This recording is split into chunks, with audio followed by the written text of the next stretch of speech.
15 BJP main പ്ലേയേഴ്സിൽ ഒരാളാണ്. Seat കിട്ടിയില്ലെങ്കിൽ ഒരു നിർണായകമാണിത്. അവർക്ക് ഒരു 19 മണ്ഡലങ്ങളെങ്കിലും ആളുകൾ തോൽപ്പിക്കാൻ പറ്റും. ഞാൻ പറഞ്ഞത് 40 മണ്ഡലങ്ങൾ അവർക്ക് കൃത്യമായ കാര്യങ്ങൾ നിശ്ചയിക്കാൻ പറ്റും. ജമാഅത്ത് ഇസ്ലാമിൻ്റെ പരിപാടിക്ക് ഒരാൾ പോയാൽ നെഗറ്റീവ് അല്ല, RSSന്റെ പരിപാടിക്ക് പോയാൽ അങ്ങനെ നെഗറ്റീവ് ആകുക. ഒന്നെങ്കിൽ നിങ്ങൾ എവിടെയെങ്കിലും എടുത്തിരുന്ന് നിൽക്കുക, എന്നേ എല്ലാം നെഗറ്റീവ്. ഒരു ഭാഗത്ത് നിങ്ങൾ കണ്ണടിക്കുകയും ഒരു ഭാഗത്ത് നിങ്ങൾ അതുപോലെ പെന്തക്കോസ്തയുടെ പരിപാടിയുണ്ട്. പെന്തക്കോസ്തയിൽ നമുക്കറിയാലോ ഇവാഞ്ചലിസ്റ്റുകൾ, അതിന് പോയാൽ നെഗറ്റീവ് അല്ല. ശശി തരൂർ അവരെ കണ്ടാൽ നെഗറ്റീവ് അല്ല. ശശി തരൂർ മോഡിനെ പറ്റി എന്താ നല്ല പറഞ്ഞാൽ അത് നെഗറ്റീവ്. അത് നെഗറ്റീവാണ്. ഇത്രയും ആദ്യം അവർ കരുണാകരനായിരുന്നു വേട്ടയാടിക്കൊണ്ടിരുന്നത്. കരുണാകരന് ശേഷം അവർ പിണറായി വിജയനെ പിടിച്ചു. പിണറായി വിജയൻ പോയി പണി നോക്കാൻ പറഞ്ഞു. അത് കഴിഞ്ഞ് അവർ പിന്നെ വേകാലം കിട്ടാനുകൊണ്ട് പകരം സുരേന്ദ്രനെ പിടിച്ചു. സുരേന്ദ്രൻ ഒരു വൈക്കാക്കി. അത് കഴിഞ്ഞ് സുരേഷ് ഗോപിനെ പിടിച്ചപ്പോൾ അങ്ങനെ ഇന്നത് മൈൻഡ് ചെയ്യില്ലല്ലോ. ഇപ്പോൾ ഇതിൻ്റെ കപ്പത്തിരിക്കുന്ന ആളല്ലേ, അങ്ങനെ മൈൻഡ് ചെയ്തില്ല പിണറായി വിജയനെ കൊണ്ട്. അത് കഴിഞ്ഞ് അവർക്ക് ഈ പത്രക്കാർക്ക് കാത്തിരുന്ന് കിട്ടിയ മുത്താണ് ശ്രീലേഖ. അവരെന്ത് പറഞ്ഞാലും ഒരു വിവാദമാണ്.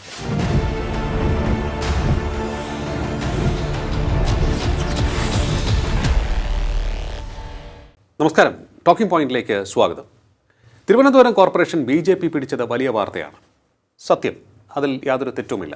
കാരണം പതിറ്റാണ്ടുകളായി CPMൻ്റെ ഭരണത്തിലായിരുന്നു, LDFൻ്റെ ഭരണത്തിലായിരുന്നു. അത് BJP പിടിച്ചെടുക്കുക എന്ന് പറയുന്നത് വലിയ കാര്യം തന്നെയാണ്. BJPയെ സംബന്ധിച്ചിടത്തോളം വലിയ നേട്ടവുമാണ്. ഇക്കുറി തിരഞ്ഞെടുപ്പിൽ വലിയ താരനിരയെ തന്നെ അവർ അണിനിരത്തി. അതിൽ എടുത്തു പറയാവുന്നൊരു പേര് ശ്രീലേഖ, റിട്ടയർഡ് IPS. ശ്രീലേഖ ആയിരിക്കും അധ്യക്ഷ പദവിയിലേക്ക് എത്തുക എന്ന ചർച്ചകൾ പോലും സജീവമായിരുന്നു. എന്നാൽ അതിനുശേഷം രാജേഷ് അധ്യക്ഷ പദവിയിലേക്ക് എത്തുകയാണ് ഉണ്ടായത്. ഇപ്പോൾ അതിനുശേഷം തൻ്റെ അനിഷ്ടം പരസ്യമായി പ്രകടിപ്പിച്ചുകൊണ്ട് മുന്നോട്ട് പോകുന്ന ശ്രീലേഖയാണോ നമുക്ക് കാണേണ്ടി വരുന്നത് എന്ന് സ്വാഭാവികമായും സംശയം തോന്നുന്ന ഒട്ടേറെ സംഭവങ്ങൾ പുറത്തു വന്നു കഴിഞ്ഞു. എന്താണ് ശ്രീലേഖയെ സ്ഥാനാർത്ഥിയാക്കിയതിലൂടെ BJP ലക്ഷ്യമിട്ടത്? അതോ അവർക്ക് കിട്ടിക്കഴിഞ്ഞോ? അതവർക്കത് അബദ്ധമായോ എന്നുള്ളതാണ് നമ്മളൊന്ന് ചർച്ച ചെയ്യുന്നത്. നമ്മോടൊപ്പം ചേരുകയാണ് രാഷ്ട്രീയ നിരീക്ഷകൻ ശ്രീ ഫക്രുദ്ദീൻ അലി. നമസ്കാരം, ടോക്കിംഗ് പോയിന്റിലേക്ക് സ്വാഗതം. R. ശ്രീലേഖ, മുൻ IPS ഉദ്യോഗസ്ഥ, പോലീസിൻ്റെ തലപ്പത്തൊക്കെ, അല്ലെങ്കിൽ തലപ്പത്ത് ഏറ്റവും ഉയർന്ന പദവിയിലെത്തിയില്ല എങ്കിൽ തന്നെയും അത്യാവശ്യം അധികാരമുള്ള പദവിയിലൊക്കെ തന്നെ വർഷങ്ങളോളം ഇരുന്ന് സമ്പന്നയായ ഒരു പോലീസ് ഉദ്യോഗസ്ഥ. അവർ പൊളിറ്റിക്സിലേക്ക് വരുന്നു, BJPക്ക് വേണ്ടി മത്സരിക്കുന്നു. അന്നൊക്കെ വലിയ വാർത്തയായിരുന്നു. ഒട്ടേറെ പ്രതികരണങ്ങളും ചർച്ചകളും അതുമായി ബന്ധപ്പെട്ടുണ്ടായി. ഇപ്പോൾ എന്താണ് അതുമായി ബന്ധപ്പെട്ട് ശ്രീ ഫക്രുദ്ദീൻ അലി എന്ന രാഷ്ട്രീയ നിരീക്ഷകന് തോന്നുന്നത്? അത് BJP എടുത്ത നല്ല തീരുമാനമായിരുന്നു, അത് അബദ്ധമായിരുന്നോ?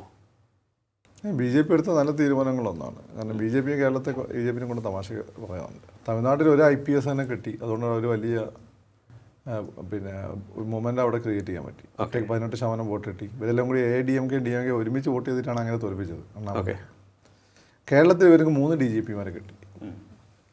3 DGPക്കാരെ ഇവർക്ക് മര്യാദയ്ക്ക് ഉപയോഗിക്കാൻ പറ്റിയില്ല എന്നാണ് മറ്റേ ശങ്കുമാർ സാവ്, പിന്നെ അങ്ങനെ ജേക്കബ് തോമസ് ശ്രീലേഖ മാഡം. അതിൽ കുറച്ചെങ്കിലും അവർ ഉപയോഗിച്ചത് ശ്രീലേഖ മാഡത്തിനെയാണ്. പക്ഷേ മറ്റു രണ്ടുപേരും അവരുടെ അണിയറയിലുണ്ടെന്നാണ് കേൾക്കുന്നത്. അണിയറയിലുണ്ട്, പക്ഷെ ഉപയോഗിച്ചില്ല. ഒരാളവിടെ മത്സരിച്ച് ഏതായാലും തോറ്റുപോയി. പിന്നെ ആ ഒരു എന്താണ് പെരിഫറിയിലേക്ക് അല്ലെങ്കിൽ ലൈം ലൈറ്റിലേക്ക് വന്നിട്ടില്ല. പിന്നെ സെൻകുമാർ സാറാണെങ്കിൽ ഇവരൊന്നും പോരാന്നുള്ള മട്ടിൽ നിൽക്കുകയാണ്. അതായത് അനുഭവിപ്പിക്കാനുള്ള ശ്രമം ഇവരുടെ ഭാഗത്തൊന്നും ഉണ്ടാവുന്നില്ല. അതാണ് അതിൻ്റെ ഒരു സ്ഥിതി. അപ്പോൾ സെൻകുമാർ സാറിനെ പോലെ ഒരാളെ കിട്ടിയിട്ട് അത് ഉപയോഗിക്കാതല്ല, അങ്ങനെ അദ്ദേഹത്തിൻ്റെ ഈ കേരളത്തിൽ BJP ആണെന്ന് വെച്ചാൽ ഗുഡ്വിൽ നഷ്ടപ്പെടുന്ന കാര്യം. ഗുഡ്വിൽ അതൊക്കെ നഷ്ടപ്പെടുത്തിക്കൊണ്ടാണ് അദ്ദേഹം വന്നത്. പക്ഷെ ആ ഒരു സ്വീകാര്യത കിട്ടിയിട്ടില്ല. ഇപ്പം സെൻകുമാർ സാറിന് ആരെയും ചെരുപ്പ് ഇടിച്ചു കൊടുക്കേണ്ട ആവശ്യമൊന്നുമില്ല, അല്ലെങ്കിൽ വെട്ടി പിടിക്കേണ്ട ആവശ്യമില്ല. കാരണം ഇവരൊക്കെ വള്ളി നിൽക്കോട്ട് നടക്കുന്ന സമയത്ത് നായനാരെയും മുകുന്ദേട്ടനെ പോലെയുള്ള കരുണാകരനെ പോലെയുള്ള വലിയ രാഷ്ട്രീയക്കാരുടെ വിശ്വസനീയത വെറുതും അവർ പറയുന്ന എല്ലാം ചെയ്തു കൊടുക്കുന്ന മണവണാപ്പനായിരുന്നില്ല. നല്ല പോലീസ് ഉദ്യോഗസ്ഥൻ. ഈ ഭരചന്ദ്രൻ ബേസിക്കലി അങ്ങനെ. ഭരചന്ദ്ര IPS സെൻകുമാറാണ്. അത് ശരി, അങ്ങനെയുള്ള ആളാണ്. മാത്രമല്ല അദ്ദേഹം ഈ പൊതുവെ ഭരചന്ദ്രനുള്ള നെഗറ്റീവ് അദ്ദേഹത്തെ, ഈ ഭരചന്ദ്രൻ അവരുടെ IAS IPS വൃത്തങ്ങളിൽ അനഭിമതനാണല്ലോ സിനിമയിൽ. പക്ഷെ ഇദ്ദേഹം വളരെ അഭിമതനാണ്. ഇവരുടെയൊക്കെ നേതാവൊക്കെയാണ് ഈ പറയുന്ന നമ്മൾ ഇപ്പം കേരളം ഭരിക്കുന്ന ശക്തനായ ബ്യൂറോക്രാറ്റല്ലേ KM എബ്രഹാം. അദ്ദേഹത്തിനൊക്കെ വളരെ അടുത്ത സുഹൃത്താണ് അദ്ദേഹം. അപ്പം ഭരചന്ദ്രൻ ഒരിക്കലും അങ്ങനെയുള്ള സിസ്റ്റമായിട്ട് ഒത്തുപോകാൻ പറ്റില്ല. പക്ഷേ അദ്ദേഹം രണ്ടുമാണ്, ഭരചന്ദ്രനുമാണ് ഈ കാര്യങ്ങൾ കൊണ്ടുപോകാൻ അറിയും. അപ്പം അദ്ദേഹത്തിനെ നിർബന്ധിച്ച് കൊണ്ടുവന്ന് മത്സരിപ്പിക്കുകയും ജയിപ്പിക്കുകയും സാധനം തിരുത്താൻ ഇവർ ചെയ്യേണ്ടതാണ്. അതിവർ ചെയ്യുന്നില്ല. അദ്ദേഹം ഗുഡ്വില്ല് കളഞ്ഞാണ് ഇവരുടെ പാർട്ടിയിൽ താല്പര്യം കാണിച്ചത്. കാരണം കേരളത്തിൽ ഇന്ന് BJP RSS ആകുന്ന ഒരു ഗുഡ്വില്ല് കളയുന്ന പരിപാടിയാണ്. ശ്രീലേഖ മാഡത്തിൻ്റെ കാര്യം പറയുമ്പം അവർ കേരളത്തിൽ ആദ്യത്തെ IPS ഓഫീസർ, ആ രീതിയിൽ ഒരുപാട് ആളുകൾ ഭയങ്കര ആദ്യത്തെ വനിതാ IPS ഓഫീസർ ഒരുപാട് ആൾ ഇൻസ്പയർ ചെയ്തിട്ടുള്ള ഒരാളാണ്. മാത്രമല്ല അവരും ഈ പറയുന്നത് പോലെ സർവീസിലിരുന്ന സമയത്ത് ഈ വളരെ ലോജിക്കലായിട്ടും ധാർമ്മികമായിട്ടും കാര്യങ്ങളെ അതുപോലെ അവരുടെ റിസ്ക് ഉണ്ടാക്കുന്ന തീരുമാനങ്ങളും സമീപനങ്ങളും എടുത്തിട്ടുള്ള ആളാണ് ഞാൻ മനസ്സിലാക്കിയെടുത്തോളാം. കാരണം ഒരു കേസ് വന്നാൽ അത് ഇപ്പോൾ ഒരു ശ്രീപീഡന കേസാണെങ്കിൽ പരസ്യമായ വിചാരണയ്ക്ക് ആ പെൺകുട്ടിയെ കൊണ്ടുപോകുക, എന്നിട്ട് ആ പെൺകുട്ടി എന്താക്കുക, ഒരു കാഴ്ച വസ്തുവാക്കുക, എന്നിട്ട് അവസാനം കേസിൽ പ്രതികളെല്ലാം രക്ഷപ്പെട്ടു. അതാണ് നമ്മൾ പൊതുവെ കേരളത്തിൽ കണ്ടിട്ടുള്ളൂ. അതിന് അനുവദിച്ചിട്ടില്ല. അവരുടെ വലിയ ആളുകൾക്ക് അത് അറിയാത്തൊരു കഥയാണ് ഞാൻ കേട്ടിട്ടുണ്ടത്. കാരണം ഒരു പെൺകുട്ടി അതിലും വലിയ പീഡനമാണ് ഈ പരസ്യ. ശരിയാണ്. ഇതിന് നിങ്ങൾക്ക് അറിയാമല്ലോ സുരേലി സമയത്തൊക്കെ അവരെ അണ്ടറിൽ വന്ന കേസുകൾ അവരെ സംബന്ധിച്ചിട്ടില്ല. അങ്ങനെ ഒരുപാട് കാര്യത്തിൽ പിന്നെ അവരെ എഴുതും, അവർ പറയാനുള്ള മുഖത്ത് നോക്കി പറയും. പിന്നെ അവർ ഫൈറ്റ് ചെയ്ത് വന്ന സ്ത്രീയാണ്, അതിൻ്റെ ഒരു പ്രോബ്ലം. അതുകൊണ്ട് ചില ആണുങ്ങൾക്ക് അവരെ ഇഷ്ടമില്ലെന്നേ ഉള്ളൂ. അതർവൈസ് അവരൊരു വളരെ ബാലൻസ്ഡ് ആയിട്ടുള്ള മനുഷ്യത്വമുള്ളൊരു ഓഫീസറാണ്. ഈ IAS ആർക്ക് പൊതുവെയുള്ള പ്രശ്നം വെച്ചാൽ ഞാനോ നിങ്ങൾ IAS വന്ന് IPS ആയി കഴിഞ്ഞാൽ പിന്നെ അവർ ആ സിസ്റ്റത്തിലേക്ക് ഊറ്റിയെടുക്കും. പിന്നെ നമ്മൾ സ്വർഗ്ഗജാതന്മാരാണ്. അങ്ങനെ ഒരു പ്രശ്നമുണ്ട്. അതിനൊരു പരിധിവരെ വലിയ രീതിയിൽ അവർ എനിക്ക് തോന്നുന്നു മറികടക്കാൻ കഴിഞ്ഞിട്ടുള്ളൊരു അടി കൂടിയാണ്. പൂർണ്ണമായി മറികടന്ന് എനിക്ക് തോന്നുന്നില്ല എങ്കിലും. അല്ല, ഞാൻ ചോദിച്ചോട്ടെ, ചിലപ്പോൾ ഈ ശ്രീലേഖ IPS റിട്ടയർഡ്, അപ്പോൾ ശ്രീലേഖ മാഡത്തിൻ്റെ അധ്യക്ഷ പദവിയിലേക്കുള്ള പോക്കിൽ ഈ പോലീസിൻ്റെ അധികാര സ്ഥാനത്ത് ഇരുന്നതിൻ്റെ ഒരു എക്സ്പീരിയൻസ് അവർക്ക് DGP സ്ഥാനം കിട്ടാതിരുന്നത് അവർക്ക് കിട്ടിയ ഏറ്റവും വലിയ അംഗീകാരമാണ്. കാരണം DGP എപ്പോഴും ഏത് പൊളിറ്റിക്കൽ എക്സിക്യൂട്ടീവ് ആണെങ്കിലും അവർ പറയുന്നത് പൂർണ്ണമായും യെസ് മോളുന്ന ആളായിരിക്കണം എന്നാണ് പൊതുവെ എല്ലാവരും ആഗ്രഹിക്കുക. ലോ ആൻഡ് ഓർഡർ DGP ആണ്, ലോ ആൻഡ് ഓർഡർ. അവർ അപ്പോൾ അത് ശ്രീലേഖ മാഡത്തിനെ പോലെ കേരളത്തിലെ ഒരു വളരെ ഇൻസ്പയറിംഗ് ആയിട്ടുള്ള ഫസ്റ്റ് IPS ഓഫീസറിനെ കിട്ടിയിട്ടില്ല. അതിൻ്റെ അർത്ഥം എന്ന് വെച്ചാൽ അവർ ശക്തമായ നിലപാടുകളുള്ള സ്ത്രീയാണെന്നുള്ളത് അതൊരു അംഗീകാരമായി കണ്ടാൽ മതി. ഓക്കെ. കാരണം ഇപ്പോൾ പലപ്പോഴും നമ്മൾ DGP ആയിരിക്കും ആവാം. അതെ. പക്ഷേ നിങ്ങൾ എല്ലാം ഉണ്ടായിട്ട് നിങ്ങൾ മാറ്റി നിർത്തപ്പെട്ടിട്ടുണ്ടെങ്കിൽ that means you are something else. ഒന്നെങ്കിൽ നിങ്ങൾ അങ്ങേറ്റം മോശക്കാരനായിരിക്കണം, അല്ലെങ്കിൽ അങ്ങേറ്റം നല്ലവനായിരിക്കും. സിനിമാ ഭാഷയിൽ പറയുന്ന പോലെ ഒരു എക്സ്ട്രാ ബോണ്ട് അല്ലേ. അപ്പം അവരങ്ങേറ്റം മോശക്കാരിയല്ല, അതെല്ലാവരും പറയും. അവർ ശത്രുക്കൾ പോലെ അവർ മോശക്കാരി ഒന്നും പറയില്ല. അപ്പോൾ എന്തെങ്കിലും അവരുടെ കഴിവായിരിക്കണം അവർക്ക് വിനയായത്, സത്യസന്ധതയായിരിക്കണം അവർക്കെതിരെ സാധാരണ. ഇപ്പോൾ നമ്മൾ പക്ഷെ അവരതിനും കംപ്ലൈൻറ്റ് വന്നിട്ടില്ല. അതാണ് അവരുടെ മാന്യത. അപ്പം BJP ശരിക്കും അവരെ ഈ കോർപ്പറേഷനിൽ മത്സരിപ്പിക്കേണ്ട ആവശ്യം ഉണ്ടായിരുന്നില്ല. അവരൊരു നിയമസഭ മെമ്പർ ആവേണ്ട ആളാണ്. അതെ. പക്ഷെ അവരെ മത്സരിപ്പിച്ചത് രാജീവിൻ്റെ ലൈനായിരുന്നു. അതുകൊണ്ട് ഗുണമുണ്ടായിട്ടുണ്ട്. ആ മണ്ഡലം മറ്റു പല സ്ഥലത്ത് സ്വാധീനമുണ്ട്. അവർ മേയറാവുന്നുള്ള ഫീലൊക്കെ വന്നു. പക്ഷേ ജയിച്ചു കഴിഞ്ഞപ്പോൾ പ്രശ്നം വെച്ചാൽ അവരുടെയും പ്രശ്നമല്ല, BJPയുടെയും പ്രശ്നമല്ല. She's an IPS officer. അതവിടെ അവർക്ക് പിന്നെ നെഗറ്റീവായി. IPS സ്വർഗ്ഗജാതരാണ്. അപ്പോൾ BJP ആദ്യം മണ്ഡലം ഇത് കിട്ടിയപ്പോൾ സാധാരണക്കാരെ ആളുകൾ ഓടി വരുന്ന സമയത്ത് ഇവർ വലിയ പൊസിഷനിൽ വന്നു. ഇതിൽ വലിയ പൊസിഷനിൽ ഇരുന്ന ഒരാൾ പ്രത്യേകം അവർ ബിഹേവ് ചെയ്യുന്നത്, രാജേഷ് ബിഹേവ് ചെയ്യുന്നത് രണ്ട് രീതിയിലായി. അവർ പെട്ടെന്ന് ചിലപ്പം കനിവുണ്ടെങ്കിൽ പോലും ചിലപ്പോൾ ആ രീതിയിൽ അവർക്ക് ഫീൽ ചെയ്യണമെന്നില്ല. അപ്പോൾ രാജേഷിനെ സംബന്ധിച്ച് അയാൾ പയറ്റി തെളിഞ്ഞ പൊളിറ്റീഷ്യൻ.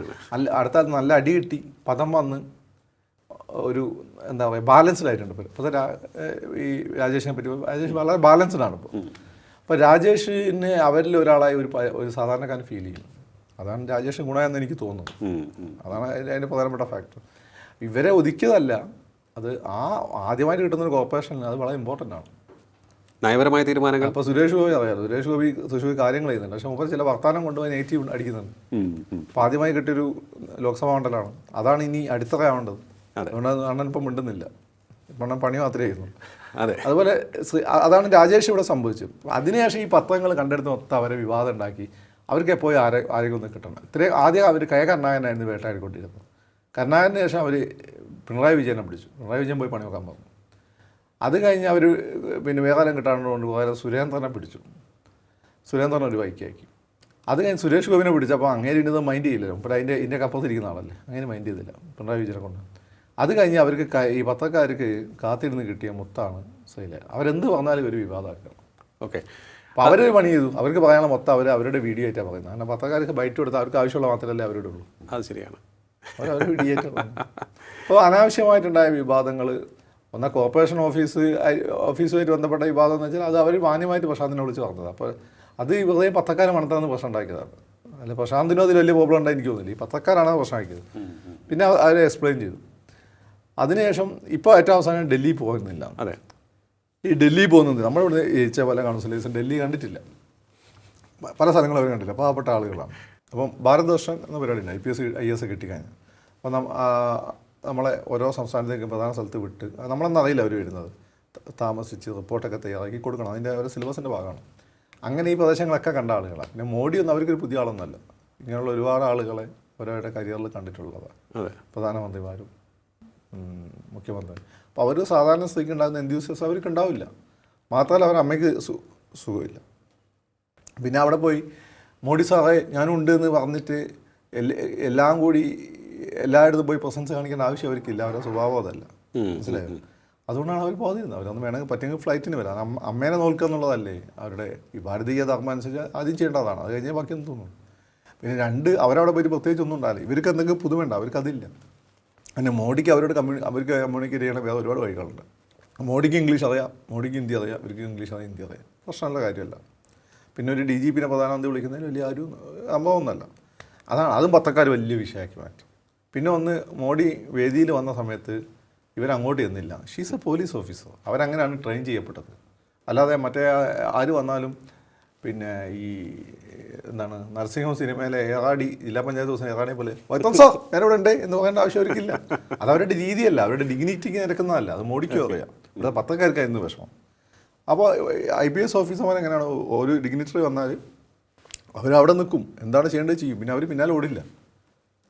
പിന്നെ അടുത്ത വിഭാഗം പറഞ്ഞാൽ ഇവർ എന്താണ് ഈ സീറ്റ് ചോദിച്ചു, അത് വട്ടിവെക്കാവ് രണ്ട് കാര്യമാണ്. ഒന്ന്, ശ്രീലേഖ എന്ന് പറഞ്ഞാൽ ഇൻറ്റഗ്രിറ്റി ഉള്ള ലേഡിയാണ്. എല്ലാം കൂടി ഗ്രാവ് ചെയ്യുന്ന ഒരു സ്വഭാവം അവർക്കില്ല. ഷീസ് ബേസിക്കലി എ ഹിന്ദു എന്നായ അതിൻ്റെ ഒരു ഗുണം അവർക്കുണ്ട്. ജാതി മതമൊന്നും പറയല്ല, എല്ലാം ഗ്രാബ് ചെയ്യാന്ന് ചില ആളുകളുണ്ട്. എല്ലാം വേണം, ഈ അന്തൻ MP, അന്തൻ MLA, പറ്റുമെങ്കിൽ ഞാൻ തന്നെ മന്ത്രി, ഞാൻ തന്നെ എല്ലാം എനിക്ക് തന്നെ, അങ്ങനെ ആളല്ല അവർ. അപ്പോൾ അവർ ഈ പിന്നെ കോർപ്പറേഷനിലേക്ക് അവരെ തിരഞ്ഞെടുത്തത് 5 വർഷത്തേക്കാണ്. ആ ജനങ്ങളുടെ അവർക്ക് ഉത്തരവാദിത്തമുണ്ട്. അത് അവർ കിട്ടിയ വിദ്യാഭ്യാസത്തിനൊക്കെ ഗുണമാണ്. ആ വിദ്യാഭ്യാസം വെറുതെയുള്ള വിദ്യാഭ്യാസമല്ല, മൂല്യമുള്ള വിദ്യാഭ്യാസം. അപ്പോൾ 5 വർഷം ആ പൊസിഷൻ ഇരിക്കുന്ന അവരാഗ്രഹിക്കുന്നത്.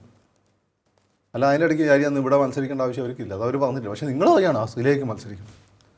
പിന്നെ വേറെന്താണ് അവരെ പിന്നെ പിന്നെ അവിടെയാണ് ആ കൃഷ്ണകുമാർ കുറച്ച് നേരം പണിയെടുത്തോണ്ടിരിക്കുക. അയാളൊരു പണിയെടുക്കാൻ പറഞ്ഞിട്ട് ഇനിയിപ്പോൾ നാളെ അയാളെ പറയാം എന്തൊരു മോശമാണ്. ഒരു മാന്യതയല്ലേ എല്ലാത്തിനും. അയാളെ സിനിമയും സീരിയലൊക്കെ ഒഴിവാക്കി ഓടിക്കൊണ്ടിരിക്കുക.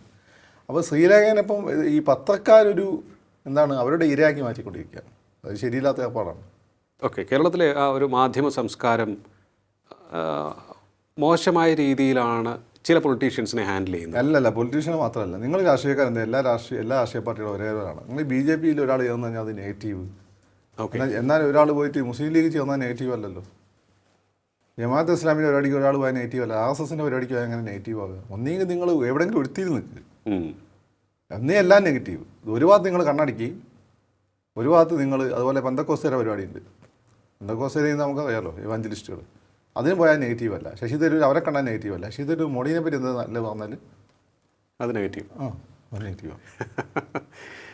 അല്ല, ഇതിപ്പോൾ ശരിയാണ്, ഫക്രുദ്ദീൻ പറഞ്ഞത് വളരെ ശരിയായിട്ടുള്ള കാര്യമാണ്. മാധ്യമങ്ങൾ പലപ്പോഴും ഈ വാർത്തകൾ ഹാൻഡിൽ ചെയ്യുന്ന ഒരു നിക്ഷിപ്ത താല്പര്യം മുന്നിൽ വെച്ചാണ്. നിക്ഷിപ്ത താല്പര്യത്തിന് ഉപരിയായിട്ട് ശീലമാണ്. ശീലം എന്ന് വെച്ചാൽ എന്താണെന്ന് വെച്ചാൽ വിവാദം ഉണ്ടാക്കി ഒന്നത്. രണ്ട്, നമ്മളൊക്കെ പഠിച്ചതെന്ന് വെച്ചാൽ BJP ഇവിടെ ഒരു പ്ലെയർ അല്ലാത്തൊരു കാലഘട്ടത്തിൽ ഇന്ത്യയിലോ കേരളത്തിലോ നമ്മളെ ബോധത്തിൽ BJP ഇല്ല. BJP is an alien. അപ്പോൾ ഇപ്പോൾ അവരാണ് കാര്യങ്ങൾ തീരുമാനിക്കുന്നത്. നമുക്കത് കോംപ്രഹെൻഡ് ചെയ്യാൻ പറ്റുന്നില്ല. ഈ പുതിയ പിള്ളേർക്ക് അത് ഉണ്ടാവില്ല. പുതിയ ജേർണലിസ്റ്റുകളെ നിങ്ങളെ കുത്തിയേക്കുന്നതല്ല നിങ്ങളെ അണ്ടറിലുള്ളവർ പറയുള്ളൂ. ആ പിള്ളേർക്ക് അത് ഉണ്ടാവില്ല, നിങ്ങൾക്കതുണ്ട്. അതാണ് പ്രശ്നം. ഓക്കെ, അല്ല ഇനിയിപ്പോൾ R ശ്രീലേഖയുടെ രാഷ്ട്രീയ ഭാവി സംബന്ധിച്ച് എന്ത് തോന്നുന്നു? ഈ 5 വർഷം അവരുടെ പ്രവർത്തിക്കും. Madam easy. ഇന്ന് ഇവിടെ ഒരു 10 വർഷം തന്നെ BJP വരും. ഇപ്പോൾ ഈ അടുത്ത ഗവൺമെൻറ് LDF തന്നെ വന്നു കഴിഞ്ഞാൽ 5 വർഷം കൊണ്ട് ഇവിടെ 10 വർഷം കൊണ്ട് ഇവിടെ BJP വരും. BJP വരുന്ന സമയത്ത് അവരൊരു മിനിസ്റ്റർ തന്നെ ആയിരിക്കും. അവർക്ക് താല്പര്യം ഉണ്ടോന്നുള്ള പ്രശ്നമാണ്. അവർക്ക് കുറച്ച് ഈ പറയുന്ന സന്യാസവും എന്തൊക്കെ സംഭവം എന്തൊക്കെയുള്ളൊരു റെഡി അതിലൊക്കെ വിശ്വസിക്കുന്ന ഒരാളാണ് അവർ.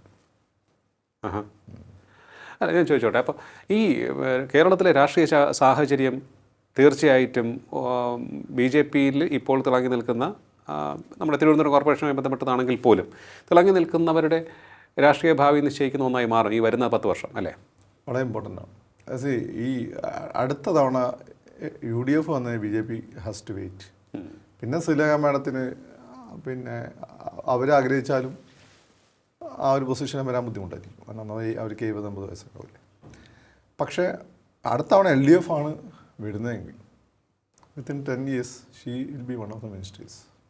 BJPയുടെ സാധ്യതകൾ കൂടും.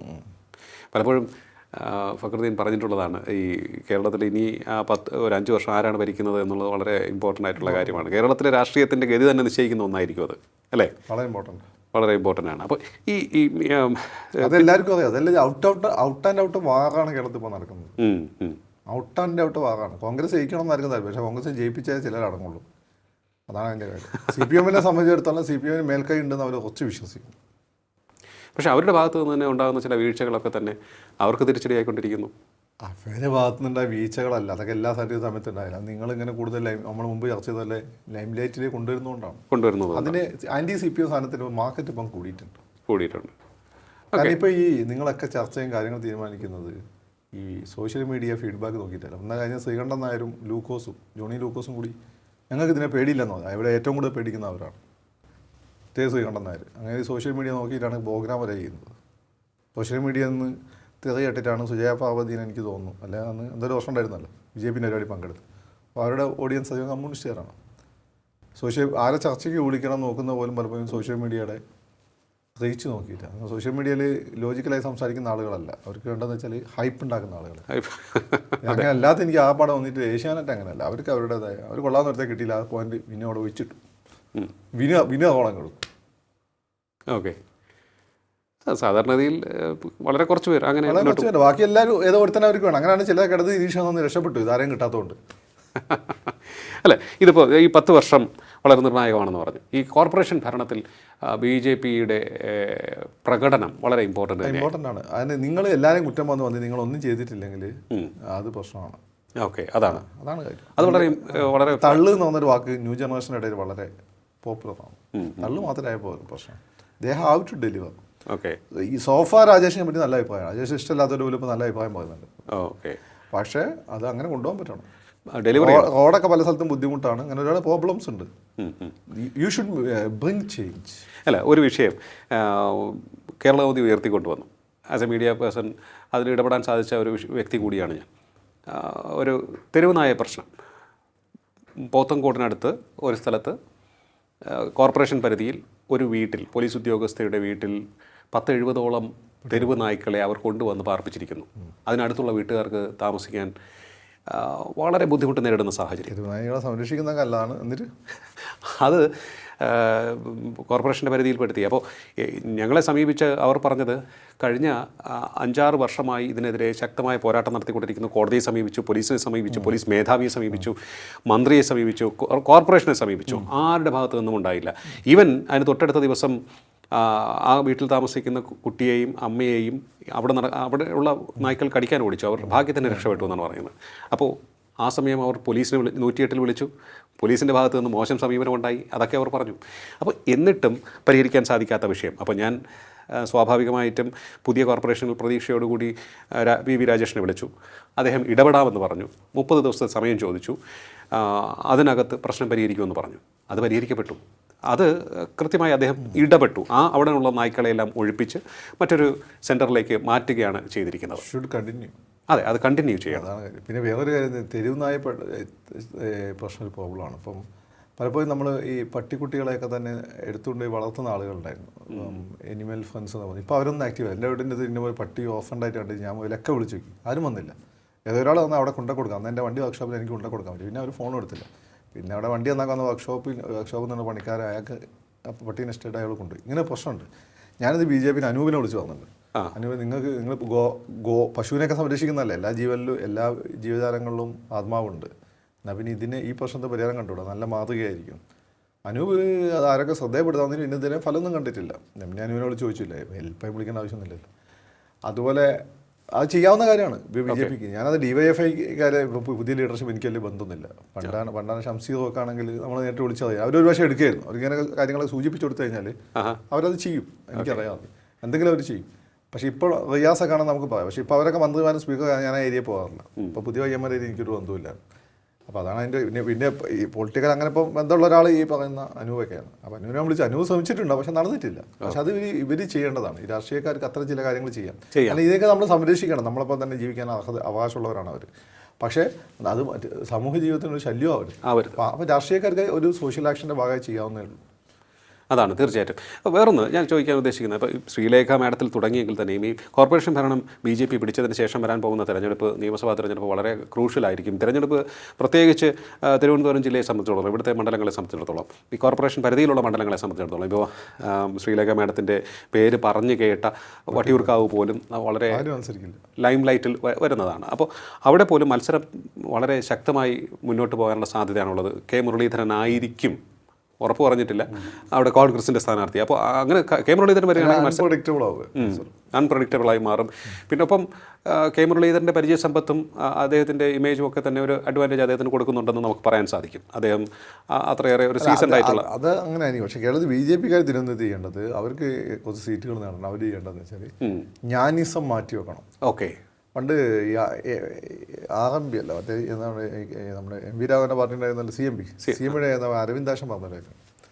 അരവിന്ദാക്ഷൻ ഏതോ ഒരു സീറ്റ് കൊടുത്തു, ഈ കൊല്ലത്താന്ന് തോന്നുന്നു, കുണ്ടറവട്ട ഏതോ സീറ്റ് കൊടുത്തു, ഇപ്പോഴത്തെ സുരേന്ദ്രമുള്ള മത്സരിച്ച സീറ്റ്. അപ്പം അരവിന്ദാക്ഷൻ വേണേൽ മത്സരിക്കുക. അരവിന്ദാക്ഷൻ പറഞ്ഞു ഞാൻ മത്സരിച്ച് കാര്യമില്ല, അതെനിക്കറിയാം, അതുകൊണ്ടാണ് ഞാൻ എന്ത് ചെയ്തത് വേറെ ഒരാളെന്ന്. ആദ്യം നമ്മളാരാന്ന് മനസ്സിലാക്കണം, നമ്മളെ ലക്ഷ്യം എന്താണ്, ഞാൻ മത്സരിച്ചാൽ ജയിക്കുമോ അല്ലെങ്കിൽ വേറൊരാൾക്കാണോ സാധ്യത, അല്ലെങ്കിൽ എന്നെപ്പോൾ തന്നെ ഒരുപാട് ആളുകളുണ്ട്, അപ്പം ഞാനും കൂടി അതിൻ്റെ ഭാഗം എന്നാൽ അത് നെഗറ്റീവായിട്ടാണ് ബാധിക്കുക. അപ്പോൾ അതുകൊണ്ട് ഇത്രയും കാലം അവർ കാത്തുനിന്നില്ലേ, കുറച്ച് ത്യാഗമൊക്കെ സഹിച്ചു കഴിഞ്ഞാൽ കുറച്ച് സീറ്റുകൾ നേടാം. കുറച്ച് സീറ്റുകൾ എഴുതി കഴിഞ്ഞാൽ 10 വർഷത്തിനൊക്കെ അവർക്ക് സാധ്യതയുണ്ട്. അതല്ല എല്ലാവർക്കും വട്ടിയൂർക്കാവും, എല്ലാവർക്കും നിയമം പിന്നെ തൊടില്ല, കായക്കൂട്ടം എല്ലാവർക്കും വട്ടിയൂർക്കാവ് വേണം, എല്ലാവർക്കും തിരുവനന്തപുരം സൗത്ത് വേണമെന്ന് പറഞ്ഞുകൊണ്ട് നടന്നാൽ നടക്കില്ല. ഒരു വർഷം പാല വെക്കും. ജ്ഞാനിസം മാറ്റിക്കഴിഞ്ഞാൽ BJPക്ക് നല്ലൊരു പെർഫോമൻസ് ഇവിടെ കാഴ്ച, അല്ലെങ്കിൽ ഒന്നും അല്ലാതെ നിയമം വട്ടിയൂർക്കാവ് കഴക്കൂട്ടം പ്രത്യേകിച്ച് നല്ല പ്രകടനം. ഞാൻ തന്നെ ആണെന്ന് വിചാരിച്ചാൽ നടക്കില്ലല്ലോ. അങ്ങനെ CPM-മാരും കോൺഗ്രസ്സുകാരും അവർ വളർന്ന സമയത്ത് അവർ വിചാരിച്ചിട്ടില്ല, അതുകൊണ്ടാണ് അവർക്ക് വളരാൻ പറ്റിയത്. ഇപ്പോഴാണ് അവർ വിചാരിക്കുന്നത്. ഇപ്പോൾ CPM കുറവാണ്, പിണറായി ലൈവായിരിക്കുന്ന ആളൊന്നും നടക്കില്ല. അങ്ങനെ ജയസാധ്യത നോക്കിയിട്ട് അങ്ങനെ സ്ഥാനാർത്ഥി നിർത്തുള്ളൂ. അല്ല, തിരുവനന്തപുരം ജില്ലയിൽ ഈ കോർപ്പറേഷൻ തെരഞ്ഞെടുപ്പിൻ്റെ റിസൾട്ടിനെ അട്ടിമറിക്കുന്ന അല്ലെങ്കിൽ കവച്ചു വയ്ക്കുന്ന തരത്തിലേക്കുള്ള ഒരു പെർഫോമൻസ് കാഴ്ചവെക്കാൻ കഴിഞ്ഞ നിയമസഭാ തെരഞ്ഞെടുപ്പ് പോലെ CPM-ന് സാധിക്കുമെന്ന് തോന്നുന്നുണ്ടോ? അത് രണ്ടിൻ്റെ ഓരോന്നും ഓരോ ഇലക്ഷൻ. അതെ, അതാണ് ഞാൻ ചോദിക്കുന്നത്. അത് ചിലപ്പോൾ പോസിബിളായി എന്നൊക്കെ വരും. പോസിബിളായി ആയിരിക്കും. ഇവരുടെ അനൈക്യം, അവരുടെ ഭരണത്തിൻ്റെ പെർഫോമൻസ് നമുക്ക് അതായത് തിരുവനന്തപുരത്തുകാരെന്ന് വെച്ചാൽ വളരെ ലോജിക്കലായി വോട്ട് ചെയ്യുന്നവരാണ്. അതുകൊണ്ടാണ് ഇപ്പോൾ BJP വന്നത്. ഓക്കെ, അതുകൊണ്ട് നിങ്ങൾ ടേക്കൺ ഫോർ ഗ്രാൻഡഡായി എടുക്കാൻ പറ്റില്ല. ഓക്കെ. പക്ഷേ ഞാൻ ഒന്ന് ചോദിച്ചോട്ടെ, മുൻപ് നിയമസഭാ തെരഞ്ഞെടുപ്പിൽ കണ്ടതുപോലെ BJPയെ നമുക്ക് ഇവിടെ അവർ വരില്ല അല്ലെങ്കിൽ അങ്ങനത്തെ 2016 BJP മെയിൻ പ്ലേയേഴ്സിൽ ഒരാളാണ്. സീറ്റ് കിട്ടിയില്ലെങ്കിൽ ഒരു നിർണായകമാണത്. അവർക്ക് ഒരു 19 മണ്ഡലങ്ങളെങ്കിലും ആളുകൾ തോൽപ്പിക്കാൻ പറ്റും. ഞാൻ പറഞ്ഞത് 40 മണ്ഡലങ്ങൾ അവർക്ക് കൃത്യമായ കാര്യങ്ങൾ നിശ്ചയിക്കാൻ പറ്റും. അപ്പോൾ അവർ തോൽപ്പിക്കണം വിചാരിച്ചാൽ ഇവിടെ ഏത് മുന്നണി അധികാരത്തിൽ വരണോ അവർക്ക് തീരുമാനിക്കാൻ പറ്റും അല്ലേ? ആ ഒരു സാഹചര്യം അവർ മനസ്സിലാക്കി പ്ലേ ചെയ്യുമോ? ചിലപ്പോൾ ചെയ്തെന്ന് വരും. അതിപ്പോൾ രാജീവാണ്, അപ്പോൾ അമിത്ഷായാണ്. ഓക്കെ, അവിടെ തന്ത്രങ്ങൾ RSS ആയിട്ടുള്ള പ്രശ്നം ഏതാണ്ട് സോൾവ് ആക്കി തോന്നുന്നു. ഇപ്പോൾ താൽക്കാലിക വിജയങ്ങളെക്കാൾ അവർ സ്ട്രാറ്റജൈസ് ചെയ്ത് അവർ പോകുള്ളൂ. ഓക്കെ, അപ്പോൾ എന്തായാലും ഈ നിയമസഭാ തെരഞ്ഞെടുപ്പ് തീർച്ചയായിട്ടും ഉദ്യോഗജനകമാണ്. ഈ കോൺഗ്രസ്സുകാർ ഇങ്ങനെ ഹൈപ്പുണ്ടാക്കി ഇപ്പോഴത്തെ എന്തെങ്കിലും ധ്രുവീകരണത്തിന് അവർ അത് കാണാൻ സാധ്യതയുണ്ട്. അതെ, കോൺഗ്രസിൻ്റെ ഭാഗത്ത് നിന്ന് ഒഴിവാക്കാവുന്ന കുറേയേറെ വിഷയങ്ങളുണ്ടെന്ന് തോന്നുന്നു. പ്രത്യേകിച്ച് കഴിഞ്ഞ ദിവസം നടന്ന സോഷ്യൽ മീഡിയയിലൊക്കെ കാണുന്നുണ്ട്, അങ്ങോട്ടും ഇങ്ങോട്ടും തള്ളുന്നു. മലയാളിയാണ്, അതെ, ഫൈനലി വോട്ട് ചെയ്യുമ്പോൾ ഇവിടെ ഒരു 5% ആളുകളുണ്ട്, അവരാണ് തീരുമാനിക്കുന്നത് ആര് വോട്ട് ചെയ്യണോ. അത് നിർണായകമാണ്. അല്ല, ഞാനത് ശ്രദ്ധയിൽ അതും കൂടെ പറഞ്ഞ് നമുക്ക് അവസാനിപ്പിക്കാം. അതായത് ഷാഫി പറമ്പിൽ ബാക്കി ഉള്ള നേതാക്കളെ തള്ളി മാറ്റുന്നു, അദ്ദേഹത്തെക്കാൾ പ്രായത്തിൽ കൂടുതലും സീനിയോറിറ്റി പറഞ്ഞത് ഇതൊക്കെ കൊടുക്കുന്ന മെസ്സേജ് എന്താവും? VD സതീശൻ കോൺഗ്രസ് ഏറ്റവും വലിയ പ്രശ്നം എന്താ പറയുക, പണ്ട് CPM-മാർക്ക് അതിനുള്ള പ്രശ്നം സത്യം വിളിച്ചു വന്നാൽ അവനെ കല്ലെറിയുന്ന സ്വഭാവമാണ്. ഇപ്പം കോൺഗ്രസ് അല്ല, കോൺഗ്രസ് നന്നായിട്ട് ഈ STPA-കാരൻ നൊഞ്ഞതായിട്ടുണ്ട്. ഇവനാണ് ഈ തെറി വിളിക്കുന്ന മൊത്തം. എനിക്കറിയാം. ഓക്കെ, CPM-ൽ അടക്കമുണ്ടായിരുന്നു, പക്ഷേ ഇപ്പോൾ അവർ കൺട്രോൾ ചെയ്തു തോന്നുന്നു, അപ്പോൾ അധികം കാണുന്നില്ല. അല്ലേ, ഇതിപ്പോൾ അതിനൊപ്പം തന്നെ ആ ഒരു വിഷയം പറഞ്ഞുകൊണ്ട് സോഷ്യൽ മീഡിയയിൽ പോസ്റ്റ് ചെയ്ത ഒരു വീഡിയോ ആണ് കാണുന്നത്. ഒരു പാലത്തിൻ്റെ ഉദ്ഘാടനത്തിന് മുഖ്യമന്ത്രി വരുന്നു, തൊട്ടടുത്ത് മുഹമ്മദ് റിയാസ് ഉണ്ട്, അതിനടുത്തൊരു മന്ത്രിയുണ്ട്, പല മന്ത്രിമാരുമുണ്ട്. ചില പുറകിൽ ആയിപ്പോയ മന്ത്രിമാരെ മുന്നിലേക്ക് പിടിച്ചു നിർത്തുന്ന റിയാസിനെയാണ് നമുക്ക് കാണാൻ സാധിച്ചത്. അപ്പോൾ ഇവർക്ക് ഇത് അപ്പുറത്ത് അതാണ് നടക്കുന്നത്, ഇങ്ങോട്ട് നോക്കൂ എന്ന് പറഞ്ഞ് ജനങ്ങളുടെ മുന്നിലേക്ക് വെക്കാൻ സാധിക്കുന്നു. ഞാൻ കൂടുതലൊന്നും പറഞ്ഞു, നിങ്ങൾ നോക്കിയാൽ മതി. ഒരാൾ വേറൊരാളെ പിടിച്ച് തള്ളുന്നു, തള്ളപ്പെടുന്ന ആളും തള്ളുന്ന ആളും ആരാണ് എന്നുള്ളതും അതെങ്ങനെ ഇന്നത്തെ കേരള സൊസൈറ്റി, വലിയ കമ്മ്യൂണലല്ല വോളറ്റൈലായിട്ടുള്ള കേരള സൊസൈറ്റി എങ്ങനെ ഇത് മനസ്സിലെടുക്കുന്നു എന്നുള്ളത് വളരെ നിർണായകമാണ്. ആവശ്യമില്ലാത്ത പണിക്ക് നിൽക്കരുത്. ആവശ്യമില്ലാത്ത പണിക്ക് നിൽക്കരുത്. ചില ഏരിയയിൽ നമ്മൾ സ്ട്രോങ് ആയിരിക്കും, പക്ഷേ നമ്മളല്ല കേരളം. അതെ, അതിലൊരുപാട് കാര്യങ്ങളുണ്ട്. അത് നമുക്ക് പിന്നീട് സംസാരിക്കാം തീർച്ചയായിട്ടും. എന്തായാലും ഈ ഒരു വിഷയത്തിൽ ആർ ശ്രീലേഖ മാഡത്തിൻ്റെ രാഷ്ട്രീയ ഭാവി സംബന്ധിച്ചും അവർ ഏതെങ്കിലും തരത്തിൽ മെയിൻ സ്ട്രീം പൊളിറ്റിക്സിൽ നിന്നും അകന്നു നിൽക്കുകയാണോ, സംസ്ഥാന നേതാക്കളിൽ നിന്നും മാറി നിൽക്കുകയാണോ എന്ന ചർച്ചകൾ വളരെ സജീവമായി നടക്കുന്ന സാഹചര്യത്തിലാണ് ഇന്ന് ടോക്കിംഗ് പോയിൻ്റ് ഈ വിഷയമെടുത്തത്. എന്തായാലും 5 വർഷം കോർപ്പറേഷൻ കൗൺസിലറായി തുടരുവാൻ അവർ തീരുമാനിച്ചാൽ എന്തിന് അതിനെ കുറ്റം പറയണം? 1. 2, അവർക്ക് കൃത്യമായിട്ടുള്ള കഴിവുണ്ട്, ധാർമ്മികതയുണ്ട്, ക്വാളിറ്റിയുമുണ്ട്. ഇത്തരത്തിൽ ഒരു നേതാവ് ശക്തമായി തന്നെ മുന്നോട്ട് പോകാനുള്ള സാധ്യത കൂടുതലാണ്. ഇത്തരത്തിൽ വിദ്യാഭ്യാസപരമായും ഔദ്യോഗികമായും ഉന്നത സ്ഥാനങ്ങൾ വഹിച്ചിട്ടുള്ള നേതാക്കൾ തങ്ങളുടെ അണിയറയിലുണ്ട് എന്ന് നേതൃത്വം കൃത്യമായി തിരിച്ചറിയുകയും അവരെ വേണ്ട രീതിയിൽ ഉപയോഗിക്കുകയും ചെയ്യണം BJP സംസ്ഥാന നേതൃത്വം. അത് മറ്റൊരു പോയിന്റ്. എന്തായാലും വരുന്ന 10 വർഷം കേരള രാഷ്ട്രീയത്തിൽ വളരെ സുപ്രധാനമാണ്. ആർ ശ്രീലേഖ ഒരു മിനിസ്റ്റീരിയൽ കാൻഡിഡേറ്റ് ആണ് എന്നുള്ള കാര്യത്തിൽ യാതൊരു സംശയവുമില്ല എന്ന് നമുക്ക് ഇവിടെ പറഞ്ഞു വയ്ക്കാനും സാധിക്കുന്നുണ്ട്. അതുകൊണ്ട് തന്നെ എല്ലാം ഡിപ്പെൻഡ് ചെയ്തിരിക്കുന്നത് വരാൻ പോകുന്ന നിയമസഭാ തെരഞ്ഞെടുപ്പ് റിസൾട്ടിൽ ആണ് എന്നുള്ള കാര്യവും കൂടി ഊന്നിപ്പറയട്ടെ. വളരെയധികം നന്ദി ഇത്രയും സമയം ടോക്കിംഗ് പോയിന്റുമായി സംസാരിച്ചത്. ടോക്കിംഗ് പോയിന്റിൻ്റെ ഈ അധ്യായം ഇവിടെ പൂർണ്ണമാകുന്നു. ഇനി അടുത്ത എപ്പിസോഡ് കാണാം നമുക്ക്. നമസ്കാരം.